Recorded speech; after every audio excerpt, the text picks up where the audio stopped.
देखिए, ये सरकार कहती थी बहुत हुआ युवाओं पे अत्याचार, अब की बार मोदी सरकार, बहुत हुआ युवाओं पे अत्याचार, अब की बार मोदी सरकार, बहुत हुआ किसानों पे अत्याचार, अब की बार मोदी सरकार। लेकिन देश में सरकार बनने के बाद सबसे ज्यादा इस देश के बहुजनों पे अत्याचार करने का काम किया है। ये सरकार सबसे ज्यादा युवाओं पे अत्याचार करने का काम किया है, सबसे ज्यादा किसानों पे अत्याचार करने का काम किया है। आज देश के अंदर प्रधानमंत्री जी कह रहे हैं कि मैं निजीकरण नहीं कर रहा हूं, प्राय आप किराए पर देने का काम कर रहा हूं। एक बात बताइए, मैं भी दिल्ली के अंदर किराए पर रखता हूं, क्या मैं किराए के मकान पे मैं अपना नाम रखूंगा या मकान मालिक का नाम रहेगा? अगर मोदी जी रेलवे को आप अडानी को किराए पर देते हैं तो भारतीय रेलवे लिखा जाना चाहिए, अडानी ग्रुप रेलवे नहीं लिखना चाहिए।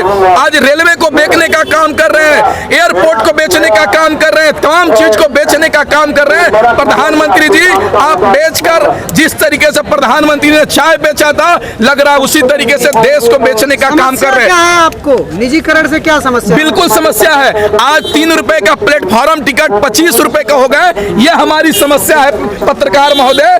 10 रुपए का चावल 40 रुपए किलो बिक रहा है, यह हमारी समस्या है। 300 रुपए का सिलेंडर 900 रुपए का बिक रहा है, यह हमारी समस्या है। 30 रुपए महीने में हम शिक्षा प्राप्त करते थे, आज 500 रुपए महीने शिक्षा बिक रहा है। आज देश में शिक्षा बाजारीकरण हो गया है, यह हमारी समस्या है पत्रकार महोदय। महंगाई आसमान छू रहा है, यह हमारी समस्या है। बियर बार और ठेके खुले हुए हैं लेकिन यूनिवर्सिटीज कॉलेज बंद है, यह हमारी समस्या है। प्रधानमंत्री जी कहते हैं कि ऑनलाइन हो गया और टावर नहीं रह रहा, नेटवर्क नहीं रह रहा, यह हमारी समस्या है। किसान को कह रहे हैं कि तीनों कृषि कानून लाए हैं, वो किसानों के हित में है लेकिन वो काला कानून है, वो ये हमारी समस्या है। किसान 9 महीने से सड़क पर संघर्ष कर रहा है, यह हमारी समस्या है। प्रधानमंत्री जी को यह नहीं दिख रहा है, आगरा के अंदर, फिरोजाबाद के अंदर बच्चे डेंगू के बीमारी से, वायरल फीवर से बच्चे मर रहे हैं, उनको बेहतर इलाज मिल सके, उनकी जान बचाया जा सके,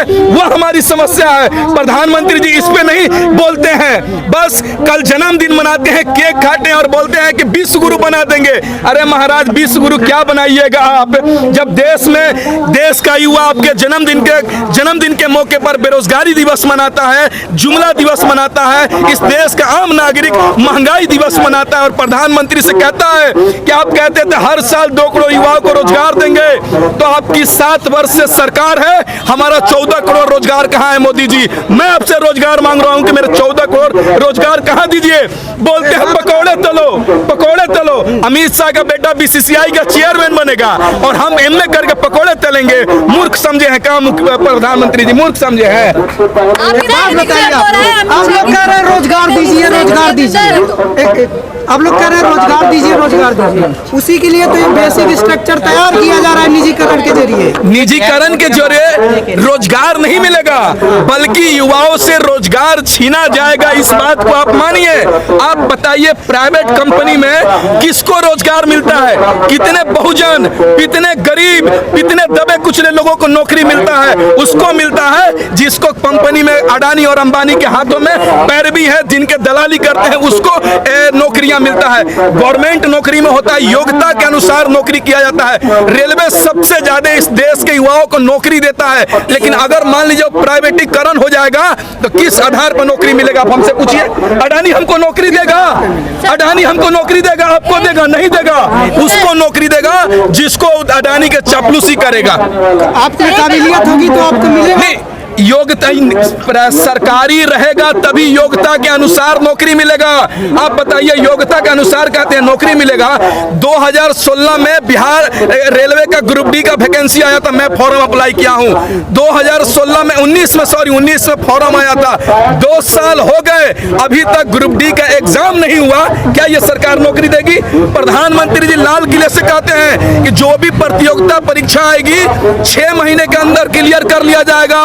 प्रधानमंत्री जी 2 वर्ष हो गए, रेलवे का एग्जाम क्यों नहीं ले रहे? मैं आपसे पूछ रहा हूं। बिहार एसएससी का फॉर्म 2014 में आया था, स्नातक स्तरीय और इंटर लेवल का, अभी तक स्नातक स्तरीय का ज्वाइनिंग नहीं हुआ है और इंटर स्तरीय का एग्जाम नहीं हुआ। यह सरकार केवल गुमराह कर रही है युवाओं को और इस देश के आम नागरिकों का, लेकिन इस देश की जनता जागरूक हो चुकी है। यह सरकार को बदलना चाह रही है, बस चुनाव का इंतजार है। चुनाव के माध्यम से सरकार सत्ता में आई थी, चुनाव के माध्यम माध्यम से, वोट के माध्यम से ये सरकार सत्ता से बाहर जाएगी। एक तरफ कहते हैं सरकारी कर्मचारी काम नहीं करते हैं,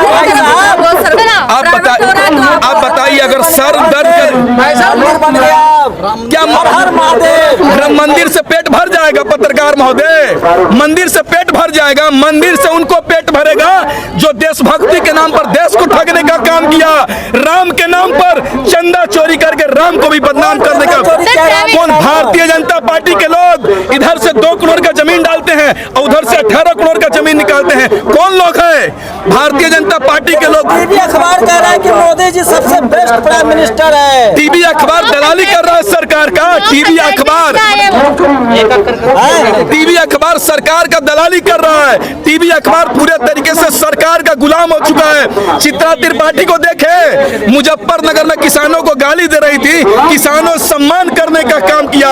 अगर उसी तरीके से ये टीवी स्टूडियो में बैठकर इसी तरह बोलते रहेंगे तो पत्रकारों को भी जो दलाली कर रहे हैं उनको भी सड़क से भगाने का काम किया जाएगा। मोदी है तो मुमकिन है, जमीन आप लोग क्यों नहीं छोड़ देते? मालामाल हो जाइएगा। अरे भाई, मोदी तो मुमकिन है। 300 का सिलेंडर 1000 हो गया, 40 रुपए पेट्रोल 110 रुपया हो गया, 30 रुपए डीजल, 90 रुपए, 100 रुपए हो गया। यही मोदी है, मुमकिन है। हिंदू राष्ट्र बनेगा।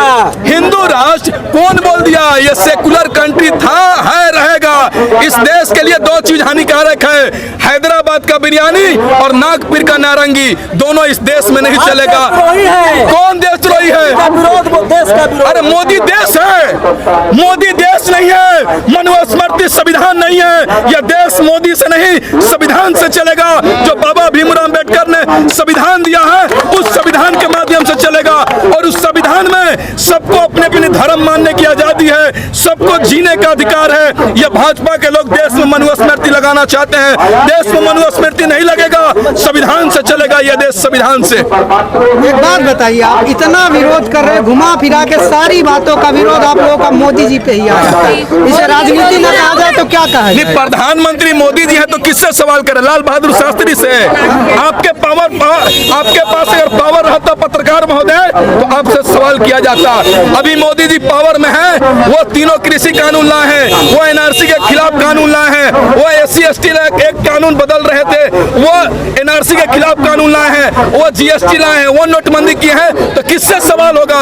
प्रधानमंत्री से सवाल होगा। प्रधानमंत्री रेलवे को निजीकरण कर रहे हैं तो उनसे सवाल होगा। और ये सरकार जो कह रही है कि हम कुछ भी करेंगे, प्रधानमंत्री जी, मोदी जी, ये देश आपका बाप का नहीं है कि जो मर्जी सो करेंगे।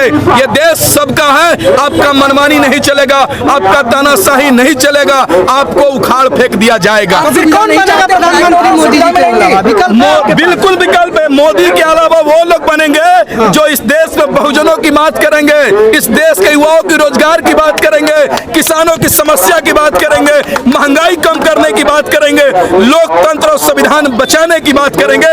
वही इस देश में राज करेगा। वो राज नहीं करेगा जो दिल के रिश्ते को नफरत में बांटना चाहता है, हमारा देश तोड़ना चाहता है। कहते हो कि काम नहीं करते कर सरकारी कर्मचारी और प्राइवेट कर रहे हैं तो आप लोग अब बताइए, सर में दर्द होगा तो सर को काट लीजिएगा कि दवा खाइएगा? सर में दर्द होगा तो सर को काट लीजिएगा कि दवा खाइएगा? अगर प्राइवेट सरकारी ऑफिसर काम नहीं करते हैं तो आप उसको बदलिए, उसको सस्पेंड कीजिए, आप एक के बाद निजीकरण कर दीजिएगा।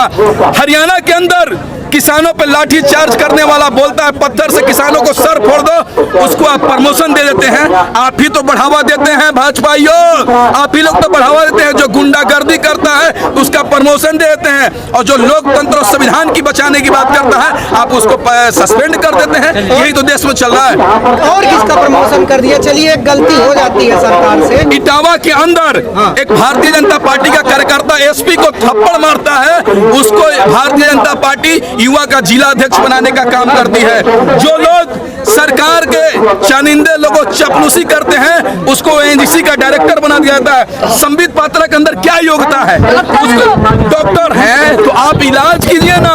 देश में कोरोना महामारी आया, एक आदमी को भी इंजेक्शन नहीं दिए, एक टेबलेट खिलाने का काम नहीं किया, और अपने आप को डॉक्टर बोलते हैं। शर्म आना चाहिए गोबर पात्रा जी, आपको शर्म आना चाहिए। अब 5 राज्य में चुनाव है, इन दंगाइयों को बताया जाएगा, इन देशद्रोहियों को बताया जाएगा, और आने वाले चुनाव में इनको भगाया जाएगा, क्योंकि इन्होंने लोकतंत्र और संविधान को खत्म करने का काम किया है, हमारी एकता तोड़ने का काम किया है।